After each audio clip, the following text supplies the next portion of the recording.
keempat ingin mempresentasikan tentang metode transportasi Northwest Corner.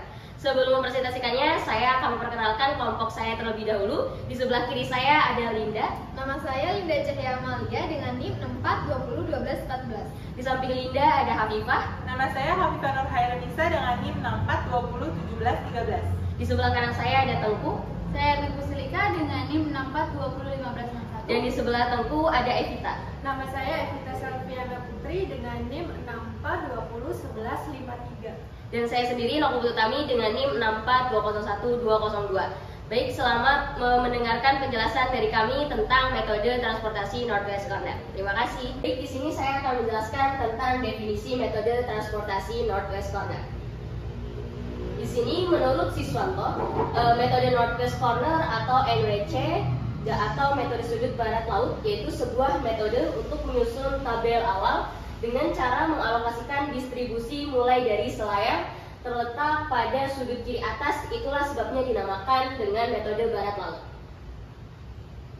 NWC ini, metode Northwest Corner ini, sumber dan lokasi tujuan diurutkan dari sisi kiri ke kanan dan dari atas ke bawah dalam peta data matriks.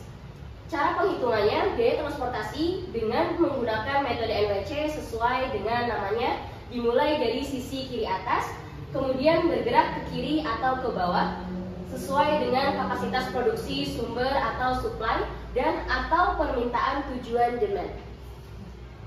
Lanjut. Untuk selanjutnya tentang istilah metode NWC akan dijelaskan oleh rekan saya, Tengku Silika. Terima kasih. Di sini saya akan menjelaskan tentang istilah metode NWC. Dan di sini istilahnya itu ada tiga, ada KIDE, QS, dan DAMI. Yang pertama berasal dari KIDE. KIDE quantity demand sama dengan jumlah permintaan dari customer. Selanjutnya ada QS, quantity supply sama dengan jumlah produksinya. Dan yang ketiga ada DAMI. DAMI yaitu angka penyesuaian untuk kasus QS tidak sama dengan KIDE. Baik, selanjutnya ada kelebihan dan kekurangan yang akan dibacakan dengan Evita. Terima kasih. Selanjutnya saya akan menjelaskan tentang kekurangan dan kelebihan. Yang pertama di sini ada kelebihan dari NWC, yaitu paling mudah daripada metode yang lainnya dan lebih cepat dalam pengambilan keputusan. Berikutnya ada kekurangan dari NWC. Ini tidak hanya untuk mencari solusi awal, perhitungan saja tidak langsung menemukan solusi yang langsung optimal. Selanjutnya akan dibawakan oleh Linda. Baik, terima kasih atas penjelasannya kita. Sekarang saya akan menjelaskan tentang langkah-langkah pengerjaannya. Di sini langkah-langkah pengerjaannya ada 9 macam. Yang pertama, 1. Tentukan jumlah area penawaran dan permintaan. Yang kedua, ada tentukan biaya penjualan berdasarkan area persediaan dan permintaan. Ketiga, tampilkan persoalan ke dalam matrik dan masukkan data yang ada sebelumnya. Keempat, periksalah QS dan QD, apakah sudah sama atau belum. Jika belum, maka dengan pengerjaan harus menambahkan kolom dummy agar QS sama dengan QD. Yang kelima, pengisian dimulai dari pojok kiri atas atau barat laut tabel dan alokasikan sebanyak mungkin tanpa menyimpang dari batas penawaran dan permintaan. Yang keenam, ada beri tanda kurang atau strip pada baris atau kolom yang tidak dapat dialokasikan lagi. Kemudian alokasikan sebanyak mungkin ke baris atau kolom yang masih kosong. Jika kolom baris sudah dihabiskan, pindahkan secara diagonal ke kotak berikutnya. Yang ketujuh, ulangi dengan cara yang sama hingga semua penawaran telah dihabiskan dan keperluan permintaan yang telah dipenuhi. Yang kedelapan, menghitung biaya per kolom, yaitu dikalikan dengan unit distribusi. Yang kesembilan dan terakhir, menghitung total biaya yang harus dikeluarkan dalam metode transportasi dengan menjumlahkan semua biaya per kolom. Dan selanjutnya akan dijelaskan oleh rekan saya, Hafifah, contoh kasus. Baik, terima kasih. Di sini saya akan menjelaskan contoh soal. Suatu perusahaan baja mendapat order untuk melakukan pengiriman barang dari 4 pabrik A, B, C, D ke 4 lokasi pengiriman Jakarta, Bandung, Jogja, Semarang.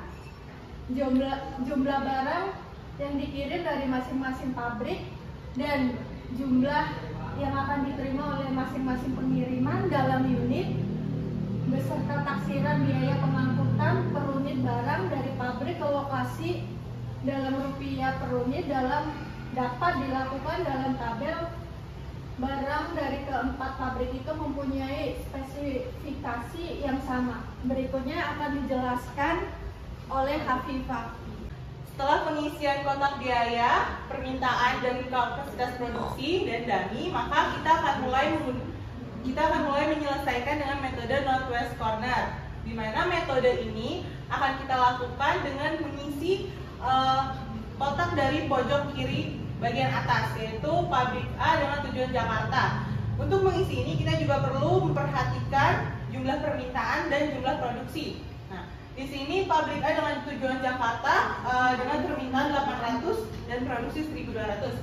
Maka di sini kita akan tuliskan 800. Nah, karena permintaannya sudah terpenuhi, maka untuk pabrik B, C, dan D kita akan memberikan tanda strip. Selanjutnya untuk pabrik A dengan tujuan B, di sini ada permintaan dengan 1.100. Kapasitas produksi di pabrik A masih ada 800, yaitu 1.200 dikurang 800. Maka di sini kita akan menuliskan angka 400. Karena kapasitas pabrik A sudah terpenuhi, maka untuk Jogja dan Semarang akan kita beri tanda strip. Oke, selanjutnya ke bawah sebelah kiri atas lagi. Di sini permintaan 1.100 tapi baru ada 400. Maka kita masih perlu 700 lagi. Karena di sini QS sudah 700, maka untuk Jogja dan Semarang kita beri tanda strip. Lanjut, karena permintaan di Bandung sudah terpenuhi, maka untuk pabrik C dan D kita beri tanda strip. Selanjutnya, untuk Jogja di pabrik C, di sini 750. Akan tapi tidak kita tulis 750 di sini karena QS di sana hanya 600, maka di sini kita cukup tulis 600 dan untuk Semarang kita strip. Selanjutnya, karena belum terpenuhi di Jogja masih 150, di sini kita tulis 150 dan sisanya di sini 300. Di dummy-nya kita tambahin 50 karena untuk menyelesaikan 500 ini. Biaya transportasi optimal kita dapatkan dari 800 dikali kotak biaya ditambah 400 dikali kotak biayanya dan seterusnya. Di sini kita tulis ya, 800 dikali 20 ditambah 400 dikali 27 ditambah 700 dikali 16, kemudian ditambah 600 dikali 11, ditambah 150 dikali 21, dan ditambah 300 dikali 29. Sini kita hitung bareng-bareng. Ini 16.000 ditambah, oke, nggak kelihatan, cut aja. Sebutin aja, cut aja. Sebutin aja. Jadi setelah kita hitung, kita mendapatkan angka 56.450. Jadi biaya optimal yang dihasilkan oleh metode Northwest Corner yaitu 56.450. Sekian penyelesaian kasus dari saya. Selanjutnya akan ditutup oleh teman saya, Mahmud. Jadi di sini saya akan menjelaskan tentang kesimpulan dari metode Northwest Corner, yaitu salah satu dari banyak metode transportasi dalam meminimalkan biaya. Penerapan algoritma Northwest Corner untuk memudahkan perhitungan dan mempercepat pengambilan keputusan yang terbaik untuk masalah transportasi. Dalam penyelesaian masalah transportasi, yaitu dapat memetakan kapasitas persediaan ke daerah permintaan. Total biaya pada transportasi dari penerapan algoritma adalah kapasitas dikali dengan biaya antara tempat persediaan dengan tempat permintaan. Terima kasih. Sekian presentasi dari kelompok kami tentang metode transportasi Northwest Corner. Kurang lebihnya saya mohon maaf bila ada kesalahan. Terima kasih. Wassalamualaikum warahmatullahi wabarakatuh.